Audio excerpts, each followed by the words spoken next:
nagkakaintindihan tayo. Pero huwag kang mag-alala. Pag mabait ka, mabait din ako. Titikom ko yung bibig ko.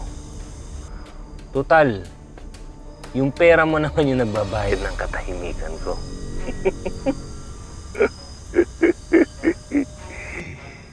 Bye-bye. Hello?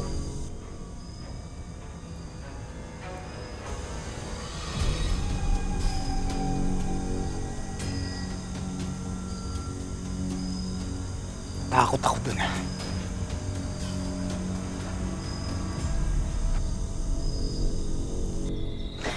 Kung hindi lang naglambing si Lola na kumain sa labas, hindi ko kikitain yun si Amira.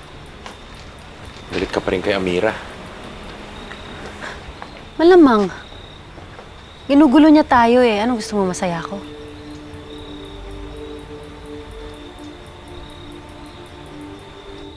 Rose, iniisip ko pa rin yung pinakita mo sa aking records mula sa mental hospital. Sinek mo pa talaga kung totoo yun?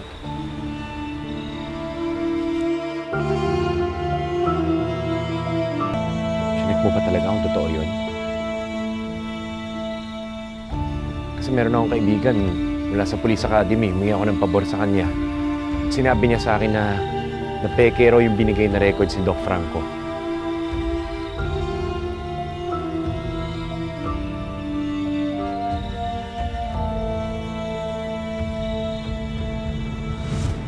Ayoko sanang gawin to eh. Pero ayan, pruweba na marami pang kasinungalingan ni si Amira. Ayan, buksan mo. Patunay yan na na-admit sa mental si Amira.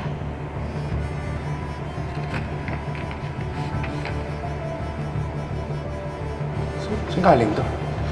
Importante ba yun, Alex?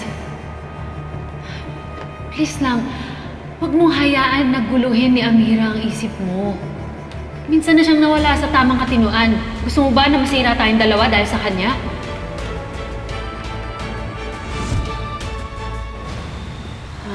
Buti, nalaman mo. Rose, ayoko lang kasing mawalan tayo ng tiwala kay Amira. Dapat pala dun tayo sa ibang tao nagdududa. Sino, si Dad? Eh, malay mo, may nagbigay lang sa kanya ng maling impormasyon. Talaga lang ah. Pwede ba wag na natin pag-usapan niya si Amira? Mag-aaway lang tayo eh.